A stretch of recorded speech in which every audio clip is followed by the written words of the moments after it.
তুমি নারীকে ভালোবাসতে দেখেছ, তুমি সেই নারীর যত্নও দেখেছ, তোমার কাছে বাচ্চাদের মতো পাগলামি করতেও দেখেছ, অসহায় অবস্থায় তোমাকে জড়িয়ে ধরে কাঁদতেও দেখেছ। পিরিয়ডসের মারাত্মক যন্ত্রণায় তুমি সেই নারীকে হাসতেও দেখেছ। তোমার হাজারবার দূরে ঠেলে দেওয়ার পরও তুমি সেই নারীকে তোমার কাছে আসতে দেখেছ। এই সব কিছুর পরেও তুমি তার জেদ বা কঠোর অভিমানটা দেখোনি। নারীর অভিমান বড্ড ভয়ঙ্কর।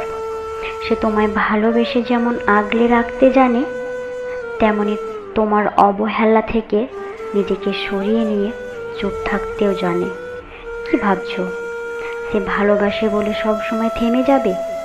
কখনোই নয়। অভিমান তারও আছে, রাগ তারও হয়। তাই যে আজ তোমার নেশায় মরত, যার কাছে তুমি বড্ড দামি, তাকে মূল্য দিতে শেখো। নয়তো নারী অভিমানে মুখ ফেরালে সেখান থেকে তাকে ফিরিয়ে আনা বড্ড কঠিন। যে তোমায় ভালোবেসে কাছে টানে, অভিমানে সেও মুখ ফেরাতেও জানে। সময় থাকতে মানুষটির কদর দিও, নয়তো কে জানে আজ যে তোমার নেশায় মরত, কাল থেকে সে নিয়ে এলো একলা বাঁচার শর্ত।